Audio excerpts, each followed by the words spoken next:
യേശു ക്രിസ്തു എനിക്ക് വേണ്ടി മരിച്ചു എന്ന് വിശ്വസിക്കാതെ ഒരുവരോടും ദൈവത്തിന് നീതിയില്ല പ്രിയപ്പെട്ടവരെ. അവൻ നമുക്ക് വേണ്ടി മരിച്ചു എന്നുള്ള വിശ്വാസത്തിലാണ് ഒരു മനുഷ്യനും ദൈവത്തിന്റെ മുഖം കാണുവാൻ കഴിയത്തില്ല. എന്നാൽ ആ യേശു ക്രിസ്തുവിനെ തള്ളി നിങ്ങൾ മതഭക്തിയിലും പാരമ്പര്യത്തിലും പൗരഹിത്യത്തിലും നിന്നുകൊണ്ട് നിങ്ങൾ പാപിയായിട്ടാണ് മരിക്കുന്നത്. പ്രിയപ്പെട്ട കണ്ണുനീരോടാണ് പ്രസംഗിക്കുന്നത്. പ്രിയപ്പെട്ട നിലവിളിയോടെ ഞങ്ങൾ പ്രസംഗിക്കുന്നത്. രാത്രികാലം നിങ്ങൾ ഉറങ്ങിയില്ലയോ?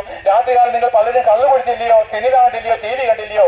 ഇതെല്ലാം വിട്ട് കളഞ്ഞ് രാത്രികാലം ഭ്രാന്തിയാണ് ഞങ്ങളുടെ ചെറിയ വീട്ടിലിരുന്ന് കണ്ണുനീരോടെ പ്രാർത്ഥിച്ചതാ പ്രിയപ്പെട്ടവരെ. ഈ മൈക്ക് തൂക്കി ഇറങ്ങരുത്, വെറുതെയല്ല, നിഷേധിക്കുന്നത് നന്നല്ല പ്രിയപ്പെട്ടവരെ.